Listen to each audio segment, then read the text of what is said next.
Hi viewers, நான் சிவபாலன் இளங்கோவன். இன்றைக்கி வீடியோவில் வந்து நம்ம ஆன்சைட்டினா என்ன, இந்த ஆன்சைட்டி எப்படியெல்லாம் நம்ம ரிலேஷன்ஷிப்பை அஃபெக்ட் பண்ணுது அப்படின்றத பற்றி தான் நம்ம பார்க்க போகிறோம்.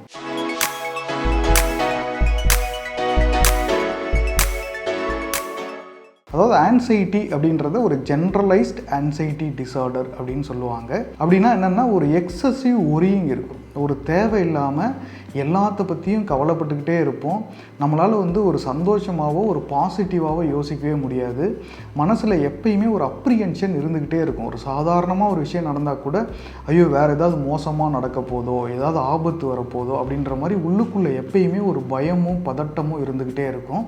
ஸோ இப்படிப்பட்ட ஒரு ஆன்சைட்டி இருக்கிறதுனால என்ன ஆகும் அப்படின்னா, பொதுவாக நம்ம செய்யக்கூடிய வேலையில் இல்லை படிப்பில் நமக்கு வந்து ஒரு கவனமே இருக்காது. இது ரொம்ப இம்பேக்ட் பண்ணும் நம்மளோட வேலையும் படிப்பையும்.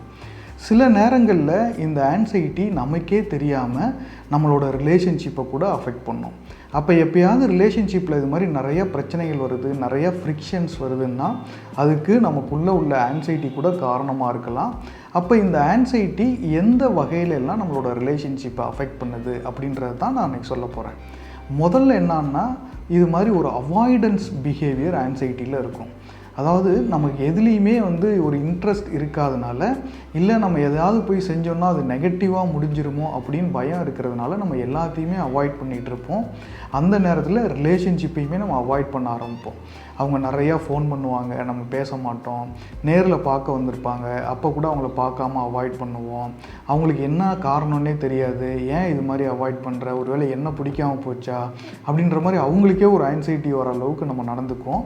ஸோ இந்த அவாய்டன்ஸுக்கும் இந்த ஒரு ஆன்சைட்டி காரணமாக இருக்கலாம். அதே போல் ஒரு ஓவர் டிபெண்டன்சி கூட இந்த ஒரு ஆன்சைட்டினால் வரலாம். அது அப்படியே அந்த அவாய்டன்ஸ்க்கு ஒரு ஆப்போசிட்டாக ரொம்ப டிபெண்ட்டாக இருப்பாங்க. அடிக்கடி ஃபோன் பண்ணிக்கிட்டே இருப்பாங்க. அந்த இன்னொரு பார்ட்னரை வந்து எந்த வேலையுமே செய்ய விட மாட்டாங்க. ஏதாவது ஒரு மெசேஜ் பண்ணி, ஏதாவது ஒரு ஃபோன் பண்ணி இவங்ககிட்ட பேசிக்கிட்டே இருக்கணும்னு நினைப்பாங்க. நேரம் காலம் இல்லாமல் நைட்டு மிட் நைட் கூட திருப்பி ஃபோன் பண்ணிக்கிட்டே இருப்பாங்க.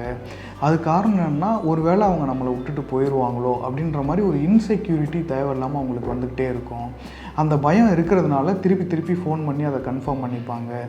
ஏன் என்கிட்ட பேச மாட்டேங்கிற, ஏன் நான் ஃபோன் அடித்தா எடுக்க மாட்டேங்கிற அப்படின்ற மாதிரி திருப்பி அவங்கள வந்து ரொம்ப போட்டு ஒரு டார்ச்சர் பண்ணிக்கிட்டே இருப்பாங்க. அது அவங்களுக்கே ரொம்ப ஒரு ஃப்ரஸ்ட்ரேட் ஆயிரும். ஒரு கட்டத்தில் நான் தான் பேசுகிறேனே போகிறேனே, ஏன் புரிஞ்சிக்க மாட்டேங்கிற அப்படின்லாம் கூட கேட்க ஆரம்பிப்பாங்க. ஆனாலுமே இவங்களால் அவங்கள்ட்ட பேசாமல் இருக்க முடியாது. அந்த அளவுக்கு அந்த ஆன்சைட்டின்றது திருப்பி அவங்களுக்கு கால் பண்ண வச்சுக்கிட்டே இருக்கும். அதே மாதிரி மூணாவது விஷயம் என்னென்னா, ரொம்ப ஓவர் திங்கிங் இருக்கும் அவங்களுக்கு.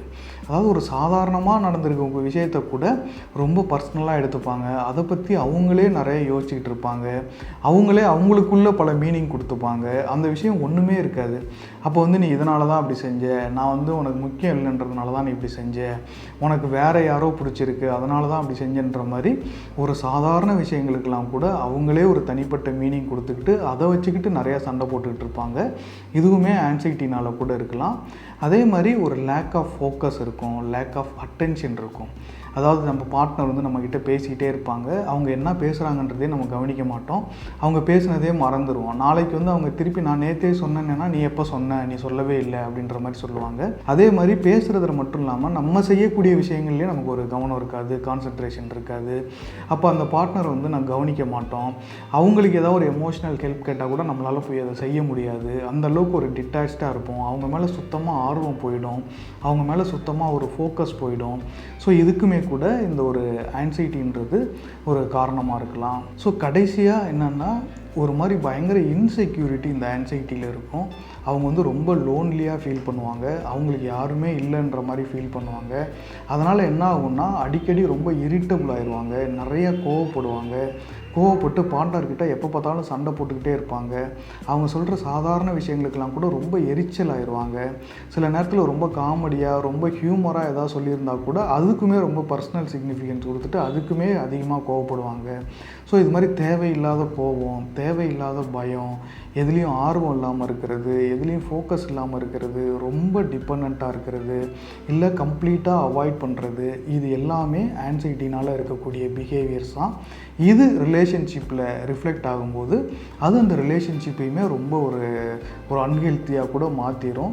அந்த நேரத்தில் இன்னொரு பார்ட்னர் வந்து இவங்களோட மனநிலையை புரிஞ்சுக்கிட்டு இவங்க ஏதோ டிஸ்டர்ப்டாக இருக்கிறாங்க, இல்லைன்னா வழக்கமாக இப்படிலாம் இருக்க மாட்டாங்க, அதனால தான் இது மாதிரிலாம் நடந்துக்கிறாங்கன்றதை புரிஞ்சுக்கிட்டு நீ எதுக்கும் கவலைப்படாத, நீ எதுவும் ஒரு மாதிரி நீ டிஸ்டர்ப்டாக இருக்குன்னு தெரியுது, மேபி இது ஒரு ஆன்சைட்டியாக கூட இருக்கலாம், அதனால தான் நீ இப்படி நடந்துக்கிற, நீ என்ன பண்ணாலும் சரி, நீ என்ன சொன்னாலும் சரி, நான் உனக்காக இருப்பேன், அதனால் நீ எதை பற்றியும் கவலைப்படாத, இதெல்லாம் சரியானதுக்கப்புறம் எல்லாமே சரியாயிடுன்ற மாதிரி ஒரு நம்பிக்கை ஊட்டுற அளவுக்கு இன்னொரு பார்ட்னர் பேசினாங்கன்னா நிச்சயமாக அவங்களுக்கு வந்து இந்த ஆன்சைட்டியிலிருந்தும் சீக்கிரம் வெளியே வந்துடுவாங்க. இந்த ரிலேஷன்ஷிப்பையுமே இந்த ஒரு ஆன்சைட்டினால் பாதிக்கப்படாமல் நம்மளால் ஹெல்த்தியாக வச்சுக்க முடியும்.